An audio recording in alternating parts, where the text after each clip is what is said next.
जय गणेश दोस्तों, स्वागत है आप सभी का एक बार फिर से। गणपति बप्पा अपनी कृपा दृष्टि आप व आपके परिवार पर सदा सर्वदा बनाए रखे। दोस्तों, यदि आप अपनी लाइफ में नया कुछ सीखना चाहते हैं तो चैनल को सब्सक्राइब जरूर करिएगा। दोस्तों, हम सभी बहुत पूजा पाठ करते हैं, पूरी श्रद्धा भक्ति भाव से करते हैं, लेकिन जाने अनजाने में कुछ गलतियां हमसे ऐसे हो जाती हैं जिनसे हमें पूजा का पूर्ण फल नहीं मिलता है। कुछ जानकारी तो हमें होती है, लेकिन कार्य की व्यस्तता के कारण, समय कम होने के कारण हम वो जानबूझकर या जल्दबाजी में हम वो गलती कर बैठते हैं और हमें अपनी पूजा का पूर्ण फल नहीं मिलता है। तो हमें उन गलतियों को करने से बचना है, उसका हमें खास ध्यान रखना है। आज के वीडियो में यही सब जानकारी आपको मिलने वाली है, लेकिन उससे पहले आपसे रिक्वेस्ट करती हूँ कि वीडियो को लाइक करिएगा, दोस्तों को शेयर कर दीजिएगा। और अगर आपने अभी तक चैनल को सब्सक्राइब नहीं किया है तो चैनल को सब्सक्राइब करके बेल आइकन जरूर दबाइएगा। नंबर 1, पूजा घर हमेशा घर के ईशान कोण में ही रखना चाहिए। पूजा घर में किसी भी देवी देवता की मूर्ति एक से ज्यादा नहीं होनी चाहिए। घर के मंदिर में किसी भी भगवान की मूर्ति 9 इंच या 22 सेंटीमीटर से छोटी होनी चाहिए। इससे बड़ी प्रतिमा घर में रखना शुभ नहीं माना जाता है। बड़ी प्रतिमा को मंदिर में रखना चाहिए। अपने बेडरूम में कभी भी पूजा घर स्थापित न करें और रात्रि के समय अपने पूजा घर को पर्दे से ढककर रखें। और पूजा घर में काम में आने वाली सभी चीजें जैसे शंख, घंटी, प्रसाद के बर्तन, दीपक, शिवलिंग, जनेऊ और भगवान शालिग्राम को साफ सुथरे कपड़े के ऊपर ही रखना चाहिए। ऐसा नहीं करने पर हर रोज पूजा करने के बाद भी आपको उसका उचित फल नहीं मिल पाता है। नंबर 2, किसी भी देवी देवता या भगवान का पूजा करने से पहले स्नान करना जरूरी होता है। स्नान के पश्चात शांत मन से भगवान के सामने आसन पर बैठा जाता है। पूजा कभी भी खड़े होकर नहीं करना चाहिए और ना ही खाली फर्श पर बैठकर पूजा करनी चाहिए, यानी बिना आसन के पूजा वर्जित है। कुछ लोग पूजा करते समय जमीन पर ही बैठ जाते हैं, जो कि बिल्कुल गलत है। जिस तरह से आपने भगवान के बैठने के लिए आसन दिया है, ठीक उसी प्रकार स्वयं भी आसन पर ही बैठे। शास्त्रों में कंबल और कुश के आसन को पूजा के लिए शुद्ध माना गया है। नंबर 3, इस बात का भी ध्यान रखें कि पूजा का स्थान घर के फर्श से थोड़ा ऊपर होना चाहिए, क्योंकि भगवान अतुल्य और श्रेष्ठ हैं। इसीलिए आप अपनी बराबरी में उनकी पूजा ना करें। पूजा के लिए भगवान को किसी चौकी में या फिर फर्श से ऊंचे स्थान पर स्थापित करें। इसके अलावा पूजा घर में देवी देवताओं की मूर्तियों को कभी भी दीवार से सटाकर नहीं रखना चाहिए। पूजा करते समय आपका मुंह उत्तर या पूर्व दिशा में ही होना चाहिए। घर में या किसी भी मंदिर में पूजा संपन्न करने के बाद भगवान से अपनी भूल के लिए उनके समक्ष क्षमा याचना जरूर कर लेनी चाहिए। इससे परमात्मा आपके द्वारा जाने अनजाने में की गई गलतियों को क्षमा करते हैं और आशीर्वाद देते हैं। शास्त्रों में उल्लेख है कि घर या मंदिर कहीं पर भी यदि आप सूर्यास्त के बाद पूजा करते हैं, यानी शाम के समय जो आप आरती या पूजन करते हैं, वो गोधूली बेला पर आपको संपन्न कर लेना चाहिए। गोधूली बेला के बाद यदि आप आरती और अपनी संध्या वंदन करते हैं तो उस समय आपको घंटी और शंख नहीं बजाना चाहिए, क्योंकि ऐसा माना जाता है कि सूर्यास्त के बाद देवी देवता शयन के लिए चले जाते हैं और ऐसे में उन्हें जगाना सही नहीं माना जाता है। इसीलिए इस बात का सदैव ध्यान रखें कि सूर्यास्त के बाद घंटी और शंख बिल्कुल ना बजाएं। अक्सर लोग पूजा करते समय सिर्फ धूप जलाते हैं, लेकिन ये गलत है। किसी भी देवी देवता की पूजा करने से पहले जो है आपको दीपक जलाना अनिवार्य माना जाता है, क्योंकि दीपक हमारे द्वारा की गई पूजा का वो साक्षी होता है। भगवान के प्रति वो हमारी भक्ति भाव, हमारे द्वारा चढ़ाया गया प्रसाद, धूप और अन्य कार्य जो हम करते हैं उसका वो साक्षी माना जाता है। अगर आप पूजा करने से पहले दीपक नहीं जलाते हैं तो भगवान तक आपकी प्रार्थना कभी भी नहीं पहुंचती है।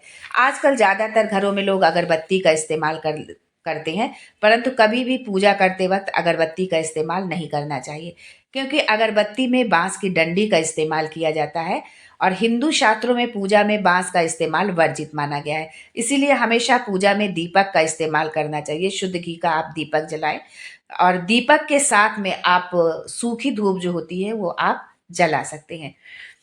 अपने मंदिर या पूजा घर में कभी भी नग्न मूर्तियां न रखें। देवताओं के लिए वस्त्र सिलकर उनको पहनाएं।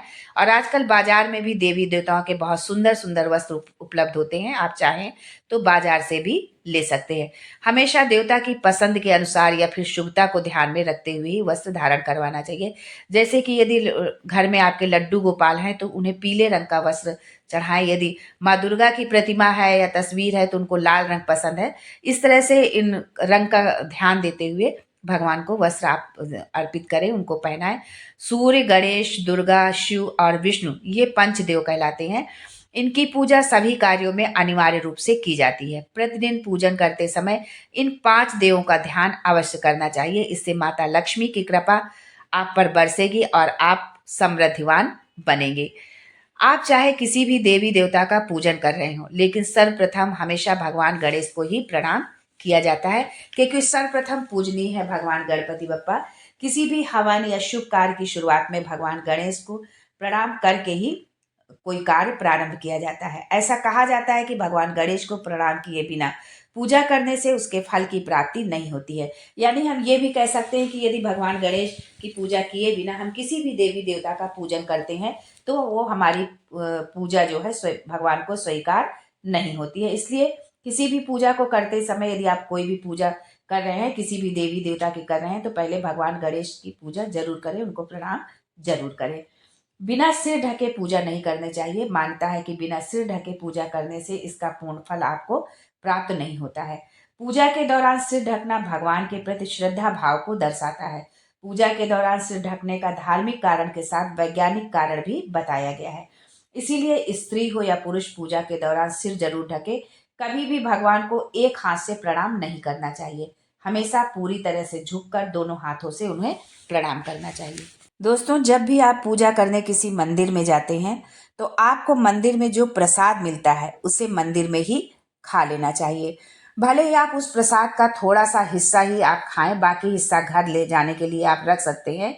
ये ईश्वर के प्रति आपकी श्रद्धा का प्रतीक है। आप जब भी मंदिर जाते हैं तो आपको एक बार घंटा जरूर बजाना चाहिए। ऐसा माना जाता है कि घंटा बजाने से आपका संदेश सीधे ईश्वर तक पहुंचता है।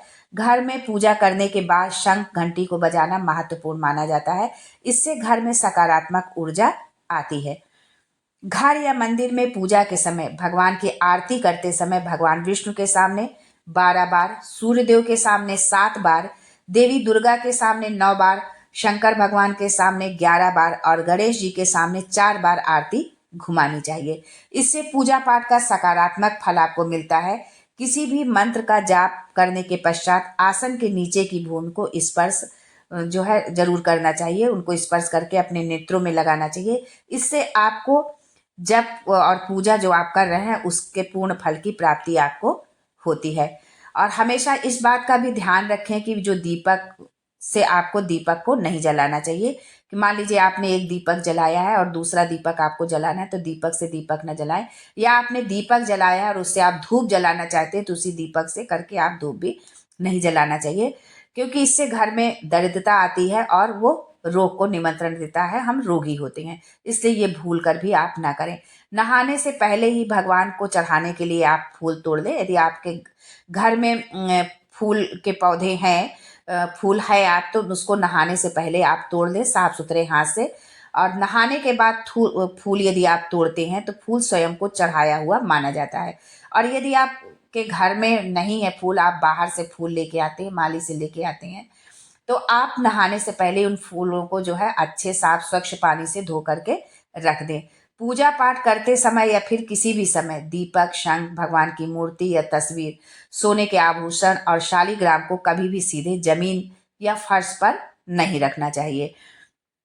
अगर आप किसी खास प्रयोजन के लिए आपने कोई पूजा अनुष्ठान आप करते हैं तो उसके लिए जो आपने संकल्प लिया है उसको पूरा करने में ज़्यादा समय आपको नहीं लगाना चाहिए। अगर आपने कहीं किसी को दान देने का संकल्प लिया है तो उसे जितनी जल्दी हो सके पूरा कर लेना चाहिए, क्योंकि ये जो हमारा संकल्प होता है हमारे आगे आने वाले कार्यों में बाधा वो लगाता रहता है, बाधा आती रहती है। इसलिए अगर आपने कोई संकल्प लिया है, चाहे वो दान का हो चाहे किसी तरह की पूजा पाठ का हो, तो उस संकल्प को आप जो है अतिशीघ्र पूरा कर लें। संकल्प को पूरा करने में यदि आप देरी करते हैं तो जो आप पूजा अनुष्ठान जो करते हैं किसी भी कार्य के लिए, तो वो उसका पूर्ण फल हमें नहीं मिलता, उसका लाभ हमें नहीं मिल पाता है। किसी को भी कोई भी वस्तु यदि आप दान दक्षिणा में दे रहे हैं तो हमेशा दाहिने हाथ से देना चाहिए। एकादशी, अमावस्या, कृष्ण चतुर्दशी, पूर्णिमा व्रत तथा श्राद्ध के दिन बाल और दाढ़ी नहीं बनाना चाहिए। जिन लोगों को यज्ञोपवीत संस्कार हो चुका है उन्हें बिना जनेऊ पहने पूजा पाठ या किसी भी तरह का अनुष्ठान नहीं करना चाहिए, क्योंकि बिना जनेऊ धारण किए धार्मिक कार्य किया जाता है तो वो निष्फल हो जाता है। सभी हिंदू घरों में पूजा पाठ या अन्य धार्मिक कार्यों में इस्तेमाल करने के लिए गंगा जल रखा जाता है। लेकिन क्या आपको पता है कि प्लास्टिक की बोतल में या किसी अपवित्र धातु के बर्तन जैसे कि एल्युमिनियम और जो है लोहे के बर्तन में गंगा जल नहीं रखना चाहिए। गंगा जल हमेशा आप अपने पूजा घर में एक तांबे के बर्तन में हमेशा परमानेंट उसको रखें, और जो पूजा करने में भगवान को स्नान भोग के लिए जो जल आप यूज करते हैं उसमें गंगा जल की 2 बूंद मिला लें, लेकिन एक तांबे के छोटे पात्र में गंगा जल अपने पूजा घर में जरूर भर कर रखें। इससे शुभ फल की प्राप्ति होती है। अगर आप पूजा करने के लिए मंदिर जा रहे हैं तो आपको हमेशा अपने घर से ही लोटे में जल ले जाना चाहिए। कभी भी मंदिर में रखे जल से ईश्वर का जलाभिषेक नहीं करना चाहिए। जब भी आप जल चढ़ाकर मंदिर से वापस आए तब आपको ध्यान देना है कि जल का जो लोटा हो कभी भी घर वापस जो है खाली लेकर के ना आए। यदि आप जल भरकर मंदिर से वापस लोटा लाते हैं तो इससे शुभ फलों की प्राप्ति होती है, और उस जल के साथ भगवान का जो आशीर्वाद है वो भी आपके घर में आता है। और यदि किसी कारणवश यदि आप दूर है, मंदिर से दूर आपका घर है और आप जल और लोटा लेकर के पॉसिबल नहीं है आपको ले जाना, आप वही मंदिर का जल और लोटा का यदि उपयोग कर रहे हैं तो जो दान पत्र रखा होता है उसमें कुछ धनराशि जरूर डालें। दोस्तों आज के लिए बस इतना ही। मिलते हैं अगले वीडियो में एक नई जानकारी के साथ। तब तक के लिए जय गणेश।